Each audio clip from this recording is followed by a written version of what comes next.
Thank you so much for being here. I see a few familiar faces in the audience and a bunch of new faces, so that's great. I am here today to talk about harnessing brain power, but if those of you who have seen me before, you know that I don't like to start by talking. I like to start with a joke, and I don't remember a lot of jokes from my childhood, but I do happen to remember one that's about a frog. And this particular frog needed a loan, so he hopped into the bank. And he hopped up to the teller, and the teller's name was Patty Black. And he said, "Patty, I need a loan." And Patty looked at the frog and said, "I'm not sure, we don't normally loan money to frogs. I'm gonna need to see some collateral." So the frog handed Patty this little porcelain horse. And Patty looked at the horse and she said, I'm still not so sure. I'm gonna need to check with my supervisor. So she goes to the back and she's talking to her supervisor and she said, "There's this frog out front.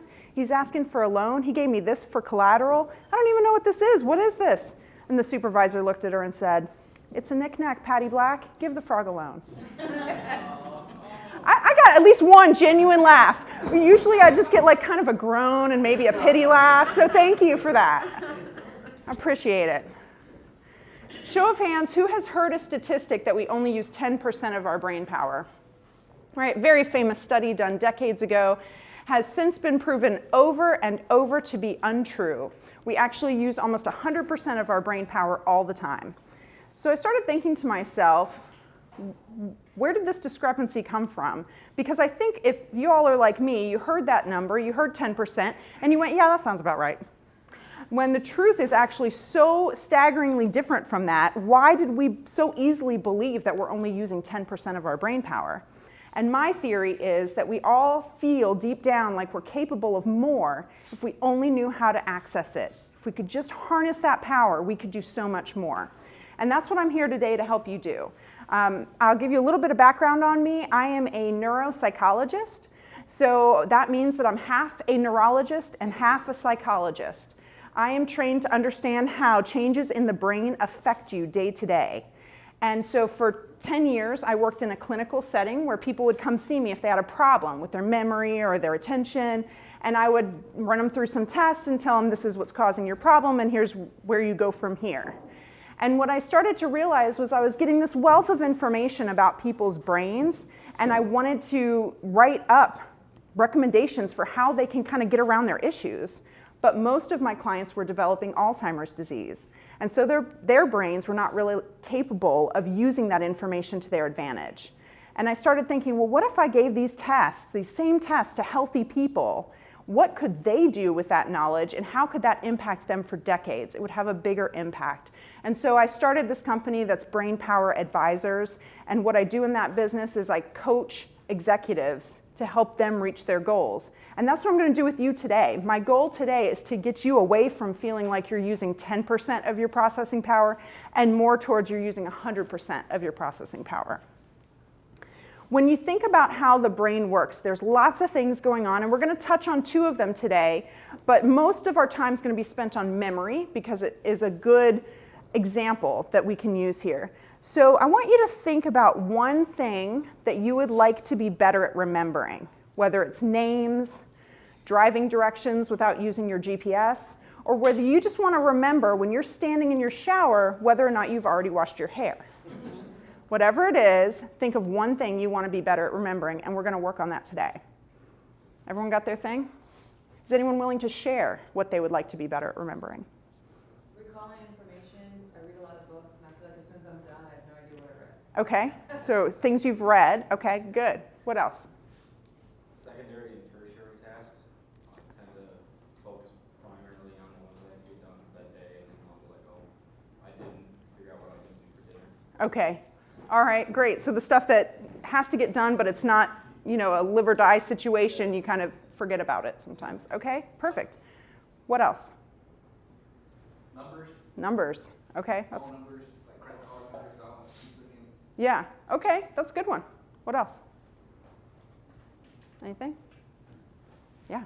For people's names, that's terrible for me. I can never remember names. Names is a big one. We'll touch on that a lot. Mine was more of my kids' like school events.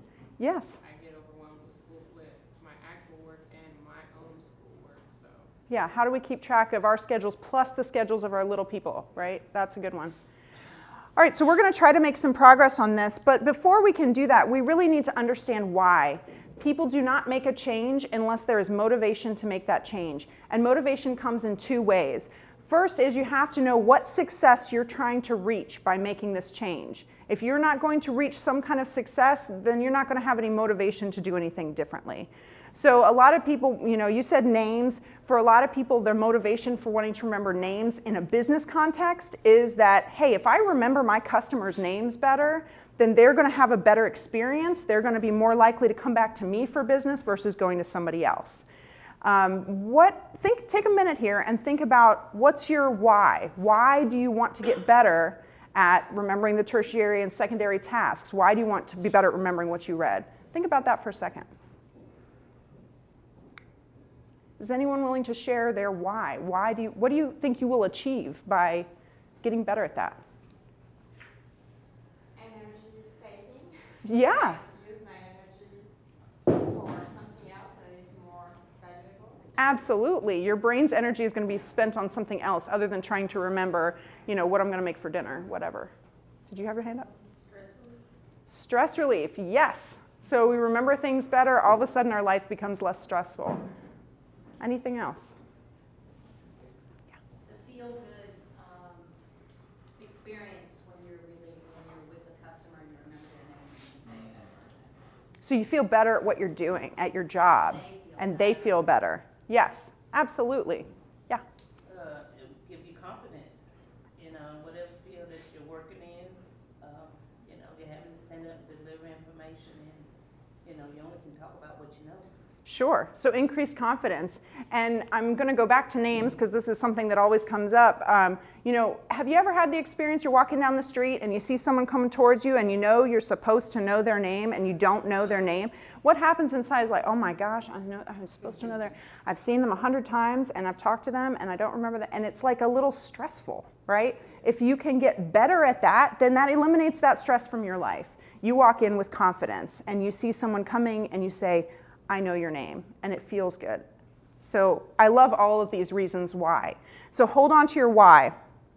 The other piece of why we're going to make a change is why it's going to work for you. Okay, you're not going to try to implement something that you don't feel like is really going to help you. How many diets are there out there? Countless, right? So why doesn't one diet work for everybody?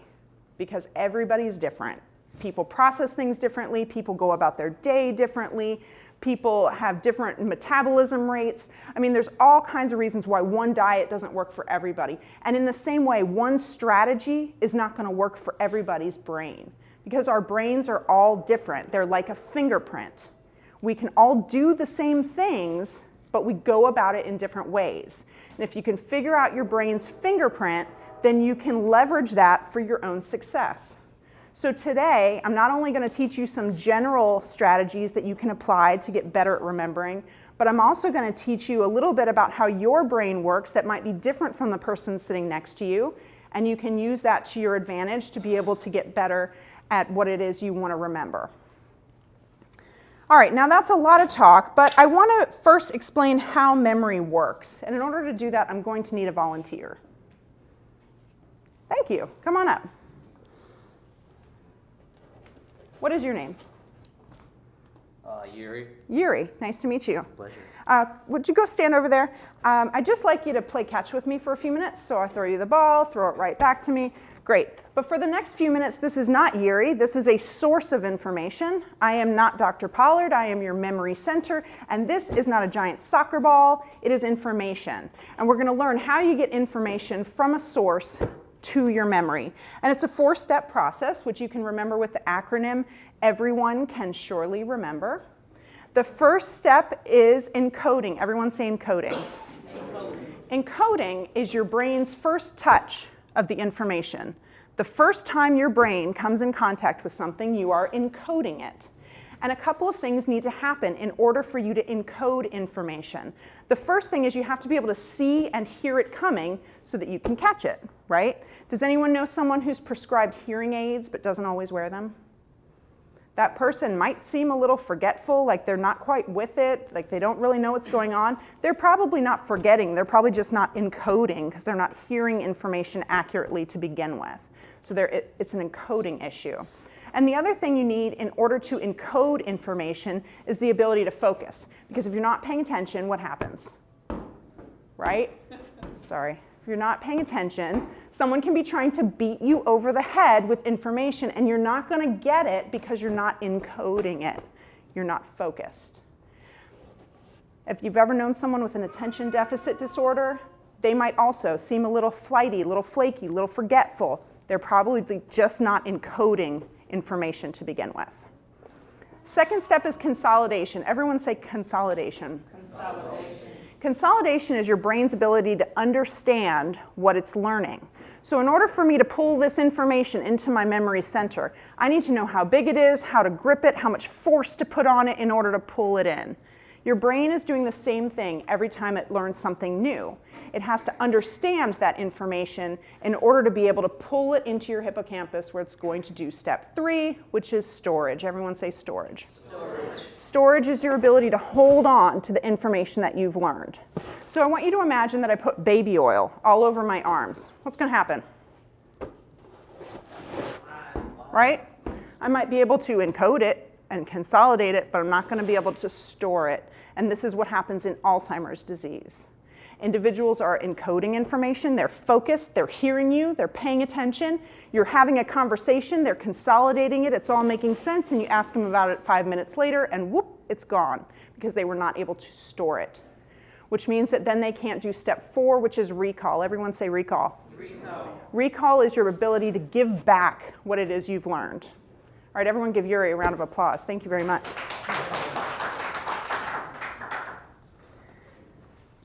When we talk about improving memory, what we're talking about is improving something called prospective memory. If you're not familiar with that term, prospective memory means remembering to remember. So if you've ever written yourself a grocery list and you get to the store and you realize your grocery list is on your refrigerator, you forgot to remember. Another way to think about that is Hansel and Gretel. They were going through the forest and they didn't want to get lost, so they left themselves some breadcrumbs. Your brain is a giant forest of neurons. If you want to be more purposeful about remembering something, you better leave yourself some breadcrumbs so you can get back to that information later. So I do promise that I'm going to teach you about brains, but before we do that, we have a little segment that I like to call Bed Sheets and Bananas. And I want you to imagine that you've just done a load of laundry, and you go to the dryer, and you pull out this. What emotions come up? Frustration. What else? She's just shaking her head, right? Some people experience a little dread, maybe, because no one knows how to fold the darn thing. So it ends up looking something like this.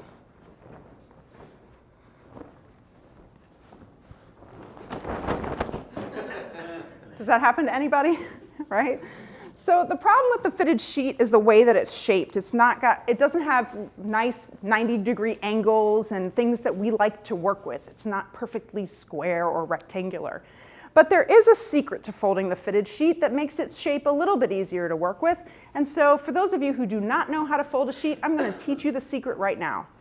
So the first thing you want to do is make sure that all of your corners are facing the same direction, so they're all in, for example. Have them all in? All right, do not try to start with them not all in. You'll get yourself all messed up. All right, second thing you do, I guess, is put your hands in 2 of the corners and you nest them.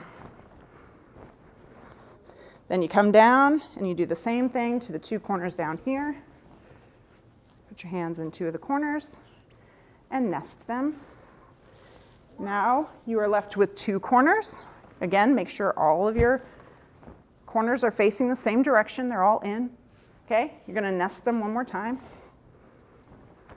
And all of a sudden, you have something that starts to resemble a rectangle.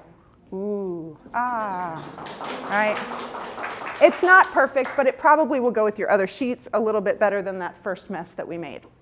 All right, now show of hands, who's going to start opening this banana here?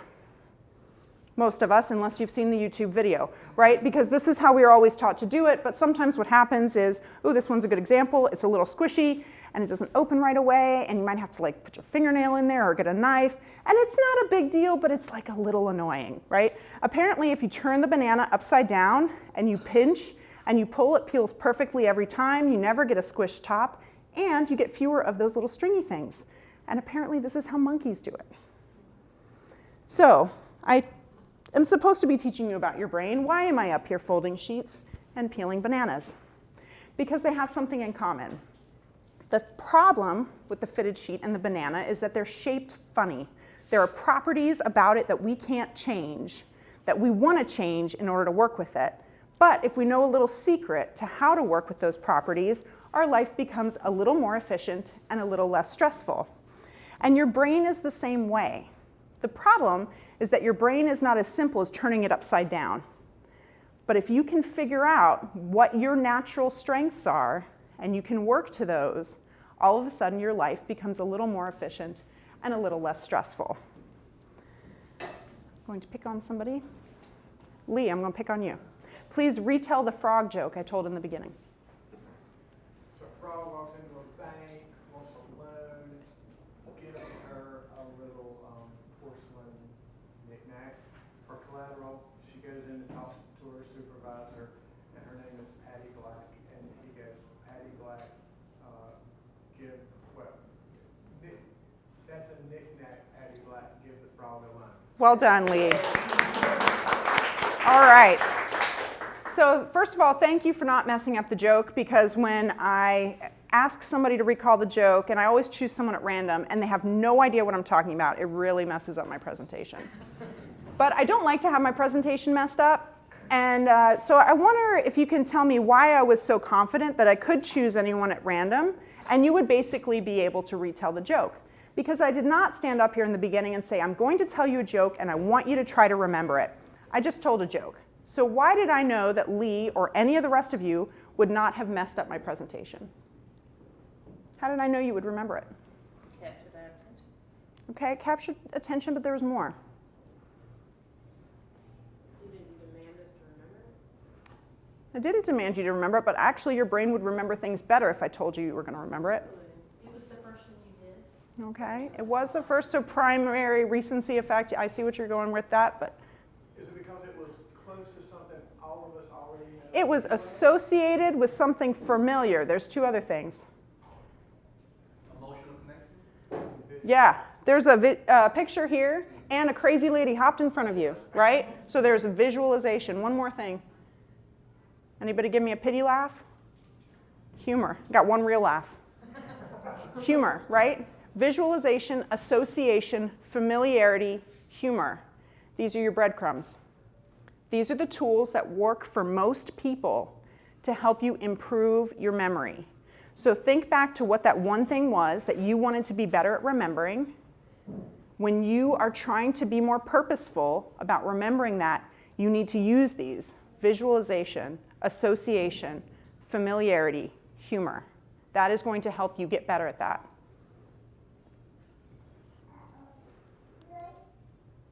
Now, I won't ask you to say anything out loud here. Just think in your head. What were the steps to creating a new memory? When I said that just now, some of you might have gone, everyone can surely remember. What was the E? What was the C? If that was your go-to, you are a contextual learner, meaning you do best if you have a story, if you have context, if you have extra details to help you hold everything together. That is how your memory works naturally. So when you're trying to get better at whatever that one thing was, you're going to use visualization, association, familiarity, humor. But you're also going to make it a story, because that is going to help your particular brain remember that information better. Now, if when I posed that question a minute ago, you didn't think everyone can surely remember, you just went encoding, consolidation, recall, there was one more, something like that, then you are a rote learner, meaning your brain does best when information is boiled down to its most salient pieces. You do not want a bunch of extraneous details. That doesn't help you. What you need is something that's straight and to the point. That is what your brain naturally remembers well. So when you're trying to get better at remembering whatever that thing was, still use your visualization, your association, your humor, all of that, but instead of a story, make it a picture and show yourself that picture repeatedly, because repeated exposure is what works when you are a rote learner. Now, I have a lot of people tell me that they want to know my tips for remembering names. So I want to ask you all, show of hands, who has ever said or thought to themselves, I am bad at remembering names? Hold your hands up high. Everybody look around. Almost every hand, okay? And I give this presentation a lot. I have spoken to thousands of people. This is always the case. Almost everyone raises their hand. So if almost everyone thinks that they're bad at remembering names, do you think we're all really bad at it? Or maybe are we normal at it? There are a few people who happen to be exceptionally good at remembering names. The rest of us are just normal. Your brain was not designed to remember names. Your brain was designed to remember information that has meaning to you. And names by themselves are just a collection of sounds. They don't have meaning until you assign meaning to the name, because that person is meaningful. So step one in being better at remembering names is realizing that you're probably not bad at it, and to give yourself a little break, because your brain is not going to passively remember names without any effort. But if you want a few tips, here's my top 3. Number 1 is the rule of 3. When you meet somebody new, you say their name out loud 3 times. How many of you have heard this before? Say a name out loud 3 times. How many of those of you who have heard it actually do it? Right? 1. A bunch of hands went down. Somebody a little bit, right? So I started asking people, okay, if you've heard this, and you know it works, why don't you do it? Most people respond that they think it's going to feel uncomfortable either for them or for the other person. When you start doing it, it will feel uncomfortable for you, but once you see that it's working and you practice it, it will feel more comfortable. So the fact that you feel like it might be uncomfortable for the other person, okay, let's try this here. I'm going to demonstrate it so you can see what it's like. Hi, I'm Karen. Kalia. Kalia, it's nice to meet you. What do you do, Kalia? I'm the AP for Rainbow 66 Storehouse. Okay, awesome. Well, I've got to get back to my presentation, but Kalia, it was nice to meet you. Okay, hi, Kalia. What do you do, Kalia? Nice to meet you, Kalia. Bye. Right? 3 times. Did it feel awkward? A little bit because we were demonstrating? No? She said even no. Okay, so it doesn't feel awkward. It will for you the first couple of times you do it. But I tell you what, the person you're talking to is going to have one of 3 reactions. Number 1, they're going to go, wow, Karen is really trying to remember my name. That is so cool. She must think that I'm a person worth remembering. They're going to take it as a compliment. Number 2, they're not going to notice that you're doing it. Totally oblivious to the fact that you're saying their name over and over. 3, they're going to go, oh my gosh, she's remembering my name. I've already forgotten her name. What am I going to do? This is terrible, right? They're all self-involved, okay? So you do not need to worry about the other person's discomfort when using this strategy. Just start trying it. Get over your own discomfort. It will work. Step 2, make it a priority. My dad is a great example of this. He was one of these people, like many of us, who all said, I'm just bad at remembering names. He had said this his whole life. When he turned about 50, he said to himself, I wonder if I don't have to be bad at remembering names. I wonder if I just need to try harder. So he just decided he was going to try harder to remember names. He didn't take a course. He didn't learn anything new. He just decided to make it a priority. And people will tell him to this day that he is the best person they've ever met at remembering names. And all he did was try. He made it a priority, and he decided to try. So if it's important to you, when you're having that initial conversation, think about remembering that person's name more so than some of the other parts of the conversation that we normally focus on, if you want to make that change. And number 3 is try. I cannot tell you how many people I run across that say, well, I'm just bad at remembering names. I always have been, I always will be. That's just how it is. And I think to myself, wow, what a great example of complacency. Sure, you could be bad at remembering names, and if you never try, you will never get better, and that is how it goes. But no matter where you feel like you're starting on the spectrum of how awesome you could be at remembering names, you can get better if you try. You will not be perfect all at once. You will never have a photographic memory, but you can get better from wherever you are. And don't try to set your goals on, you walk into this room of 20 people and you say, I'm going to remember every person's name. Later, down the road, try to do that. First time, just say I'm going to remember one new name. And then the next time I'm going to remember two. And guess what? If you fail at that, your brain's still normal. You're working on it. You're going to get better from where you are. So just try. Now, I promised we'd touch on two of the areas of thinking. And this isn't necessarily an area of thinking, but it's an area that a lot of people feel like they need help with, and that is time management. And so I want you to think about, with time management, what would you like to improve? Is it that you want to be able to use blocks of time better? If you want to be able to get to those secondary and tertiary activities without running out of time in your day? If you want to stop procrastinating? How do you want to be better with time management? Everybody got it? Okay. Before we go on to the next section here on how to help with that, I just want to ask a question. In seconds, how long do you think we spent learning the steps and creating a memory? Anybody got a guess? What was your guess? 2 minutes. 2 minutes? Okay. What else? Who else? 30 seconds. Other guesses? Anybody feel like we spent a lot longer than that learning the steps?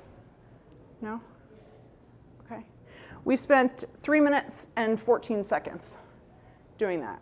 All right, so this is a short example that can prove how we're not always aware of how we're using time. Not aware of how much time you are actually spending on something. So everyone underestimated, because I said, does anyone feel like we're spending more than 2 minutes? And you all went, mm-mm. And we spent 3 minutes. Okay, so that's 3 minutes and 14 seconds. So we were off by 1 minute and 14 seconds. Not a big deal, right? But if you think, okay, I get interrupted because I check my email, and I think it probably only takes me 30 seconds every time I go to respond to an email in the middle of the day. And it's actually taking you 1 minute and 50 seconds every time, and you're off by that, full minute and 20 seconds. And you do that with your email 100 times a day. How many minutes are you losing because you're not aware of how you're spending your time?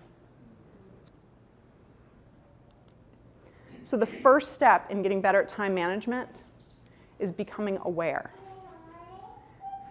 I asked this question of Amy the other day. We were sitting and talking, and I said, what's the first thing a nutritionist is going to do when you walk into her office or his office and you say, I want to eat better? What is the first thing they're going to tell you to do? Anybody? Create a food journal. Yes, track calories, right? They're going to say, okay, spend the next 2 weeks tracking everything you eat. And why do they do that? So you become aware of your habits. So you know your habits, and you might realize that you're doing things that you were doing subconsciously. Do the same thing with your time. You don't necessarily have to do it for 2 weeks. Even just doing it for 2 days sometimes can be really eye-opening. Just track how you are spending your minutes every day, and not how you think you're going to spend it. I'm not talking about getting out a planner and saying, tomorrow I'm going to go to the gym from 8 to 8:30, and I'm going to do this. But actually, okay, I just went to the gym. It was this time. I got done. It was this time. And knowing where you are spending your minutes. Once you do that, you can start seeing patterns. You can start seeing where there is disruption in whatever that thing was that you wanted to improve. And you can start making changes. My hope is that as you all leave here today, you're feeling a little closer to using 100% of your brain's processing power versus that 10%, and that you feel empowered to know that the more you learn about how your mind works, the more efficient and productive you can be, and the less stressed you can be. So if anyone feels the need to talk to me after this, I'm happy to have free consultations. If anyone decides to work with me in my business after this, I'll give you 10% off whatever you do. But in the meantime, does anyone have questions? This might be off topic, but you always see these commercials for games on your phone to play to keep your brain health up. Specifically, I feel like they're geared towards older people. Yes. Is that generally the case? Is that true? Do games like Sudoku or word searches actually help? That's a great question. So there's two different processes that people talk about. One is mental stimulation, which is playing all those games and doing all those things. Sudoku, crossword puzzles. If you've ever heard of Lumosity, this is what they do. They keep your neurons firing, which is healthy for your brain because you don't want parts of your brain to die off. You want to keep using them, right? So it's a good thing. The problem is, and the problem that Lumosity got into, is that they made a claim that they were improving people's functioning based on doing that, which they don't do. In order to do that, you have to do mental training, which is different. That's what we're doing here. We're learning strategies that can work in your memory wherever you need it. You can plug it in how you need it. That's training. That's going to improve your functioning. Versus if you go on Lumosity and you do their mazes, you're going to get faster at those mazes, but it's not going to make you faster at anything else in life. Yeah. Kind of going along with that, in your work, have you seen anything, any common patterns like that are generally speaking just bad for your brain that almost everyone does? Like I hear a lot that multitasking is like super bad for you. Yeah. Is there any habits like that you see a bunch of people kind of falling into? So before you said multitasking, in my head I was thinking multitasking. And if you have not read Dave Crenshaw's book, The Myth of Multitasking, do yourself a favor, pick it up. It's a very quick, easy read. And it explains that basically your brain is not capable of multitasking. Your brain is not capable of putting 100% attention on two different things. You can put partial attention on multiple things, but then you become less efficient and less effective at what you're doing. So really what you're doing when you think you're multitasking is what he terms switch tasking.